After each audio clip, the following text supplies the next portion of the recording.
읽겠습니다.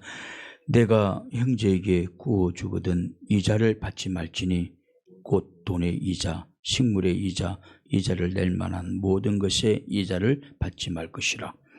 타국인에게 내가 구워주면 이자를 받아도 되거니와 내 형제에게 구워주거든 이자를 받지 말라. 그리하면 내 하나님 여호와께서 내가 들어가서 차지할 땅에서 내 손으로 하는 범사의 복을 내리시리라. 아멘. 오늘 이 본문의 말씀은 돈을 빌려 주었을 때 이방인들에게는 이자를 받지만 자기 백성 이스라엘 백성들에게는 이자를 받지 말라라는 내용입니다. 겉으로 보면 그냥 같은 민족끼리는 이자를 받지 말라 그렇게 말씀하시고 계신 것 같지만 영적으로 조금 더 깊은 내용이 있습니다. 그것은 내 백성에게는 왜 이자를 받게 하지 말라고 하는가? 그것은 이방인들과의 차별입니다. 하나님의 백성들의 거룩성, 다른 이방인과 내 백성은 다르다. 거룩성이죠. 차별성입니다. 구별을 하고 있는 것입니다. 거룩이라는 말은 구별되다라는 의미인 것입니다. 세상과 세속과 구별되다. 그래서 다른 이방인들에게는 이자를 받아도 내 백성에게는 이자를 받지 말라. 그렇게 말씀하고 있는 것입니다. 하나님의 백성에 대한 구별성, 거룩성을 하나님이 강조하고 있는 것입니다. 근데 여기서 과연 크리스찬들은 절대로 이자를 받아서는 안 되는가 하는 거예요. 그렇지 않습니다. 크리스찬들도 이자를 받을 수가 있습니다. 엄밀히 말하면 월세도 이자입니다. 전세금 액수에 미달되는 그만큼 은행 이자 이부 쳐서 월세로 주는 것입니다. 그것도 다 이자예요. 얼마든지 그렇게 할 수가 있습니다. 그러므로 크리스찬도 이자를 받을 수는 있습니다. 막 너무 높게 고리대금 업자처럼 하는 것은 성경에 금하고 있죠. 그러나 오늘 본문에서 말하는 돈에 대한 이자, 식물에 대한 이자는 가난한 사람들에게 해당되는 말입니다. 가난한 하나님의 백성들에게는 이자를 받지 말라라는 것입니다. 왜냐하면 가난한 사람에게 높은 이자를 받게 되면 자신들이 수고한 이득, 자신들이 수고한 그 많은 수익 중에 많은 액수가 이자로 나가야 됩니다. 그러면 가난한 사람은 가난을 벗어날 수가 없어요.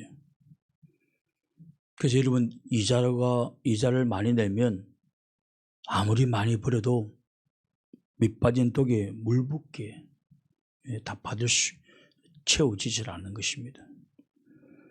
그러므로 가난한 백성들에게는 이자 없이 필요한 돈이나 필요한 식물을 구워주려면 이자 없이 구워주라라는 것입니다. 그러면 가난한 사람은 이자 없이 돈을 이렇게 빌리게 되게 되면 그가 얻은 수익에 대해서 수익이 온전히 자기 것이 되기 때문에 그는 빨리 위기에서 벗어나게 되는 것입니다. 나중에는 빌려준 그 사람과 친밀함이 이루어지게 되는 것입니다. 그리고 나중에는 국가가 단결하게 되고 그 결과 사람들은 행복하게 되는 것이죠. 그리고 궁극적으로 국가가 경제적으로 부흥하게 되는 것이죠. 가난한 자에게 이자 없이 빌려주는 것은 소리 없는 좋은 파장을 낳게 되는 것입니다. 국가 전체가 부흥하게. 그러니까 이스라엘 백성들은 유대인들은 지금도 굉장히 잘 살지 않습니까? 잘 삽니다. 그들은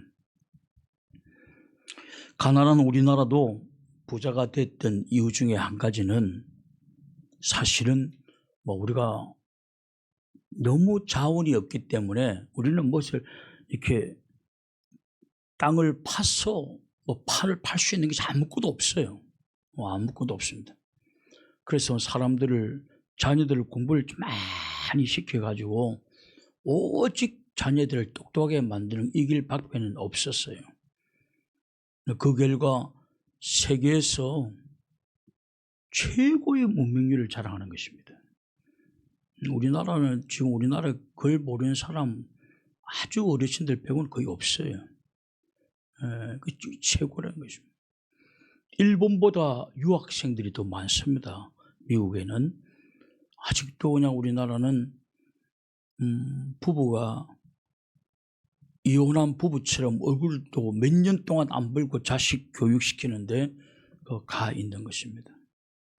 많은 불행한 일도 있지만은 자녀들을 공부시켜서 우리나라 경제를 이끌어 나가도록 그것도 사실이에요. 그러나 경제의 기초를 닦았던 것은 차관입니다. 차관.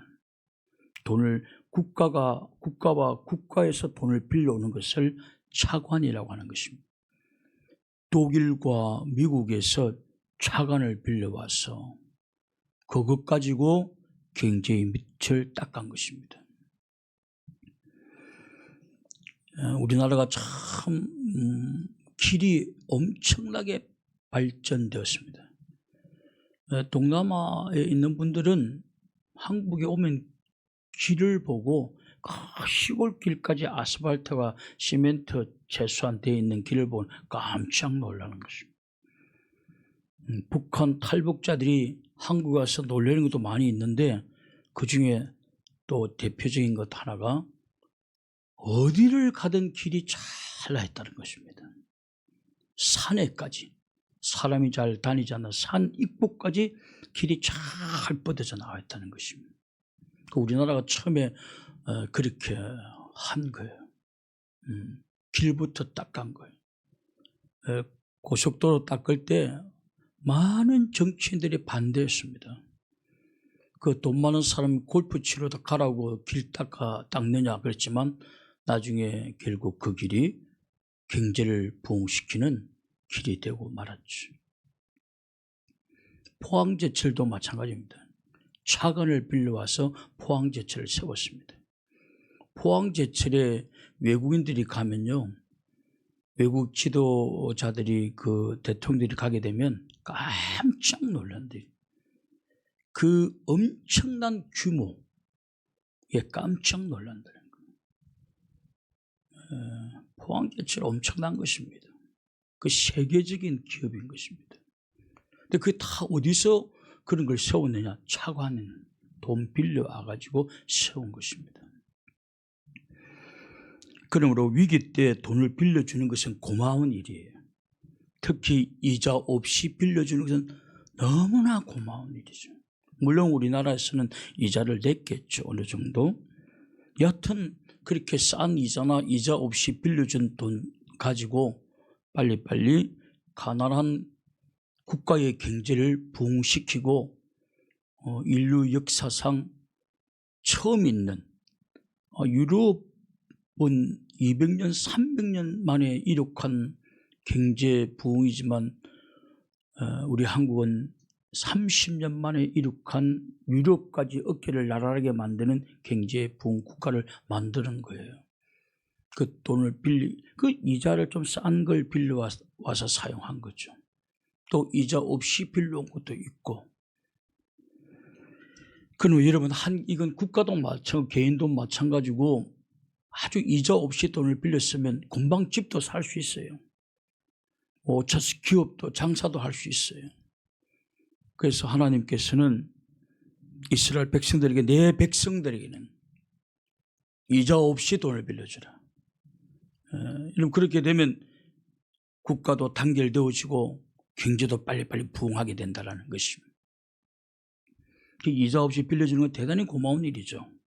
더 놀라운 사실은 그렇게 하나님의 가르침에 순종하여서 이자 없이 이자를 받지 않고 사람들에게 돈을 빌려주게 되면 손해보는 것이 아니라 하나님은 그 사람에게 그가 하는 범사에 복을 내려주겠다라고 약속하고 있습니다. 20절 한번 보십시오.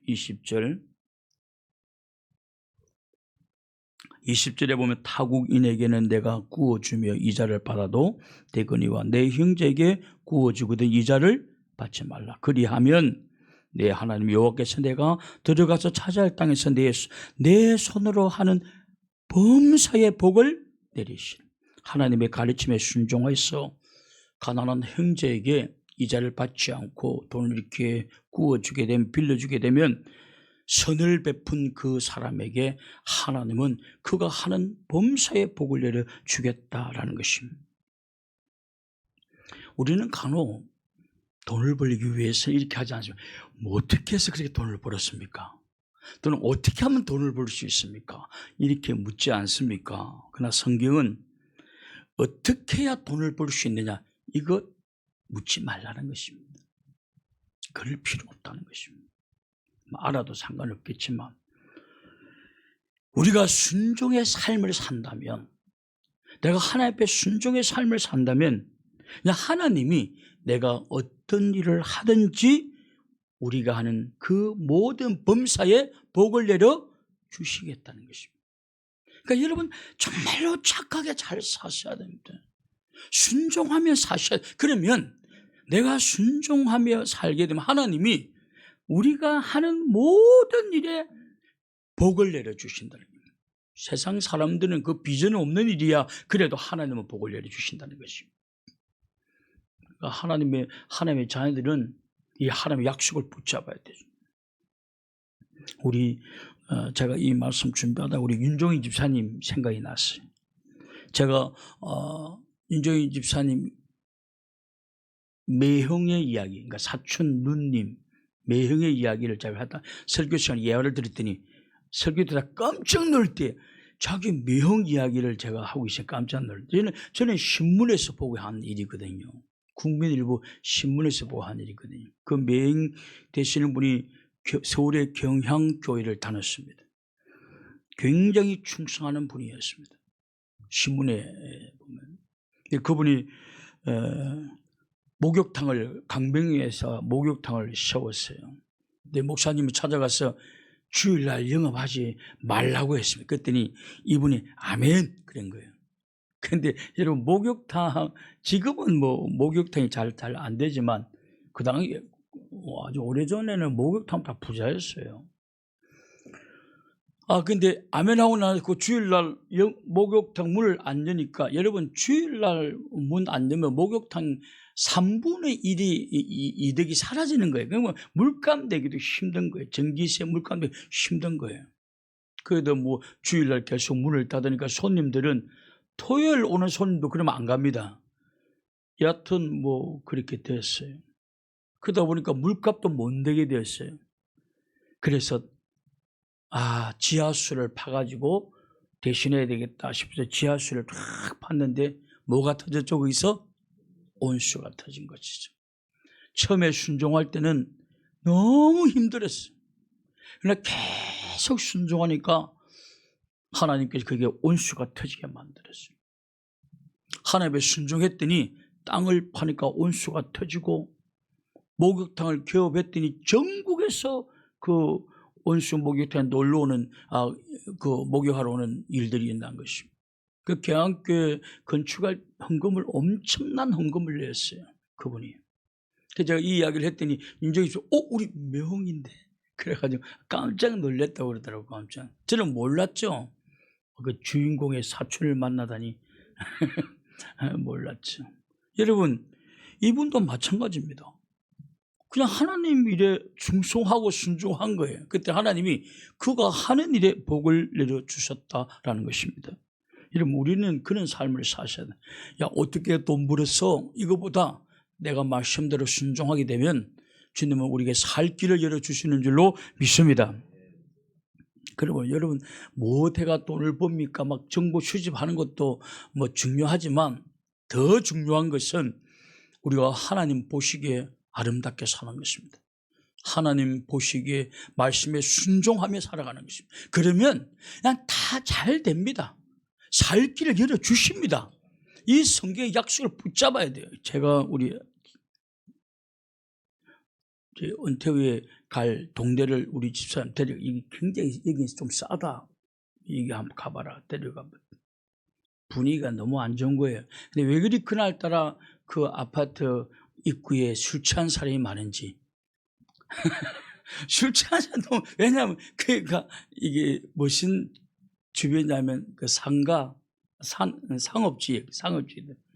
그 앞에 그냥 그 소래 포구가 있고 막 다 술집이니까 그날따라 이상하게 술 마시고 막 술에 찌든 얼굴 검은 사람들 너무 많은 거 제가 봐도. 분위기가 모텔도 너무 많고 저 콜라텍 모텔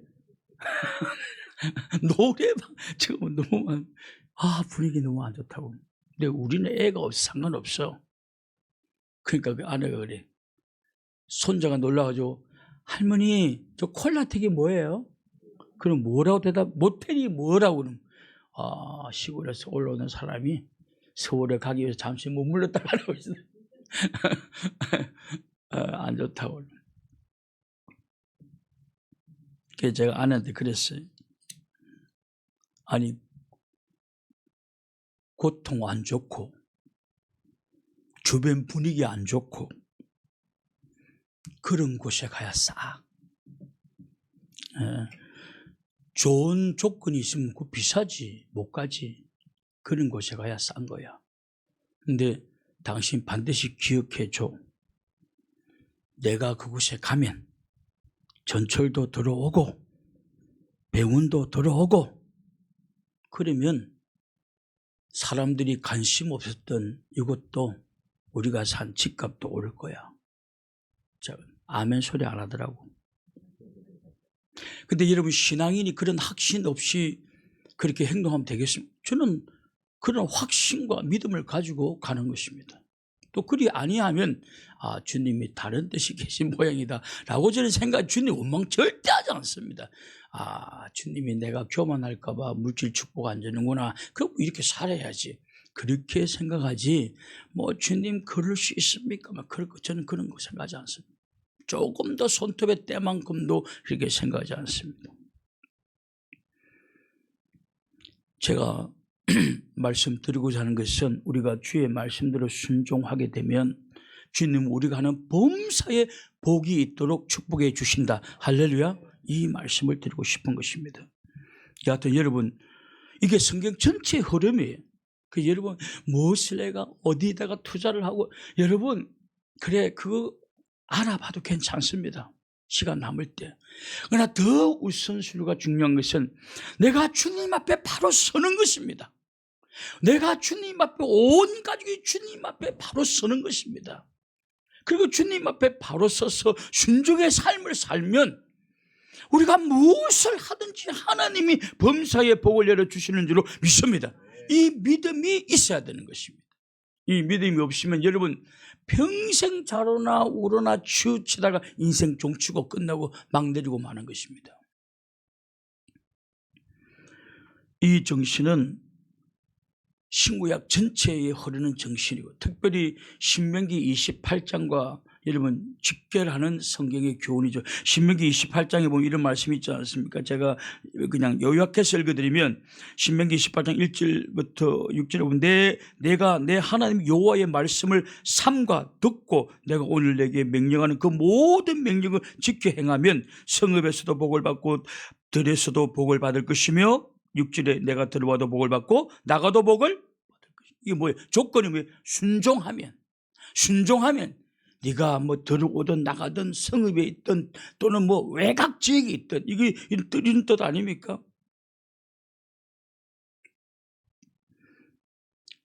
성읍에서도 복을 받고 들에서도 복을 받는 뜻이 뭡니까? 중심에 들어와도 복을 받고 외곽에 있어도 복을 받는다는 거 아닙니까? 말씀에 순종하면. 물론 성읍에서 장사도 복을 받고 들에서 농사를 해도 복을 받는다 이런 의미도 있습니다만은 그럼 오늘 이 시대의 흐름으로 보면 중심에 있어서도 복을 받고 외곽 지역에 있어도 복을 받는다는 뜻입니다. 믿습니까? 여러분. 근데 문제는 순종이라는 게 순종하면 된다는 거예요. 바라기는 순종함으로 여러분의 하는 모든 범사에 하나님의 복이 임할 수 있기를 주님의 이름으로 축원합니다. 우리 함께 통솔함 기도하겠습니다. 오늘 시간 기도할 때 아픈 분들을 위해서 기도해 주시길 바랍니다.